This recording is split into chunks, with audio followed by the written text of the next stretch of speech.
அப்பாவும் இல்லை, நானும் எங்கள் அண்ணனாக தான் இருக்கோம்.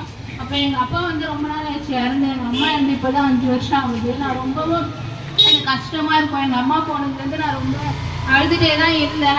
நான் இப்போ ஏசப்பா இந்த சபைக்கு நான் வந்தேனோ அன்னையிலேருந்து நான் ஒரு நாளும் அழுதுறதே கிடையாது.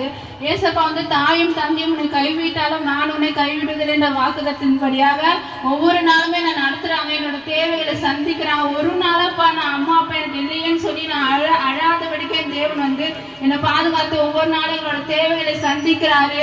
சமாதானத்தோட சந்தோஷத்தோட நடத்துகிறாங்க. அதே போல் எனக்கு வந்து கல்யாணம் ஆகலை இன்னும். அப்போ அதனாலேயும் வந்துட்டு பக்கத்தில் எல்லாம் பேசுவாங்க, இன்னும் பாரு கல்யாணம் ஆகலை, அவங்க அம்மா இருந்தால் பண்ணுவாங்க அப்படின்னு சொல்லி ஒரு மாதிரி இது பண்ணுவாங்க. அவங்க சர்ச்சுக்கு தானே போகிறாங்க, அப்பயும் பாரு ஏசப்பா வந்து உங்களுக்கு இன்னும் திருமணம் நடக்கல அப்படின்னு சொல்லி பேசுவாங்க. ஆனாலும் அந்த வாயெல்லாம் அடைக்கும்படியாக தேவன் வந்து இப்போ எனக்கு திருமணம் வந்து முடிவாக இருக்கு. அடுத்த மாதத்தில் திருமணம் நடக்க இருக்குது. என் தேவன் வந்து அற்புதமாக யாரெல்லாம் வந்து பேசினாங்களோ அவங்க சர்ச்சுக்கு போறாங்க, அப்ப கூட அப்படிதானே இருக்காங்க அப்படின்னு சொல்லி எந்த வாயெல்லாம் பேசிட்டோம் அதே வாயெல்லாம் நீ வணங்குற ஏசப்பா வந்து உன்னை கைவிடல அப்படின்னு சொல்லி சொல்ற அளவுக்கு ஏசப்பா மாத்திருக்காங்க.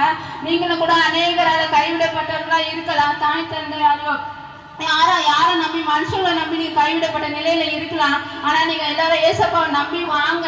நம்பி ஏசப்பட்ட வரவங்களை ஒருபோதும் அவர் கைவிடுகிற தேவன் அல்ல.